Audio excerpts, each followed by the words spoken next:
Hi, Malachy here from Tier Country Life. Today I'm going to show you how to plant cauliflowers. They're lovely vegetable to use really, and great for freezing and things like that, you know, so it's a very useful vegetable to have and becoming more popular nowadays as an alternative to other foods, you know. So they're quite easy to grow, and they go in around about 2 foot or 2.5 feet apart. So I have chosen to use this little ready to go pack of young cauliflower plants. They come all beautifully ready to go, you see, and they're very easy. You can grow them from seed too, so I will choose to use this as a first crop, and I will grow some cauliflowers from seeds for later crops in the year as well. So at the moment we're in the month of April, and roughly I should be eating these in around 12 weeks or so, and the heads will be around about 8 inches across or so. I've prepared the ground already. I've dug it over, I've raked it off.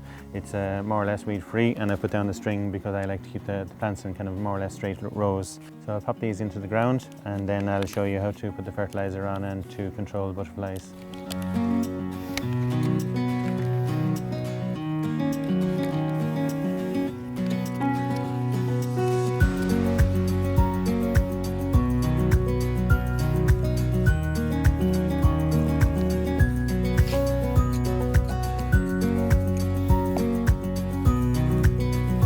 Now I've planted the cauliflower plants, as I say, roughly about 2.5 feet apart, because they are large plants, and I've ferned them in, and I've planted the plants up to the bottom leaf of the plants there, because sometimes wind can catch them and it makes them more stable if they're buried a little tiny bit into the soil.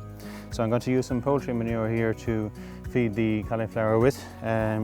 Just a light scattering around each plant like this here is plenty for the initial stage of growth, and they will form quite large leaves which will be about 1 foot long each.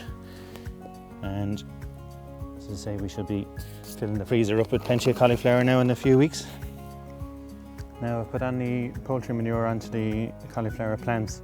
It's important to consider butterfly control, because butterflies will come along and lay eggs on them, and they will destroy the plants. So you could spray for them, but I chose to use a netting, and essentially it looks like a net curtain, and I put in a bamboo about this high with a string between them, so from the front of the bed to the rear of the bed, and you end up like a tent type structure, which keeps the netting away from the foliage of the cauliflowers, so that the butterflies can't lay through the netting, so that the netting must not touch the foliage as such, and that way butterflies can't get in, and you don't need to spray or use any nasty chemicals and things like that. So that's really the best way to go about it.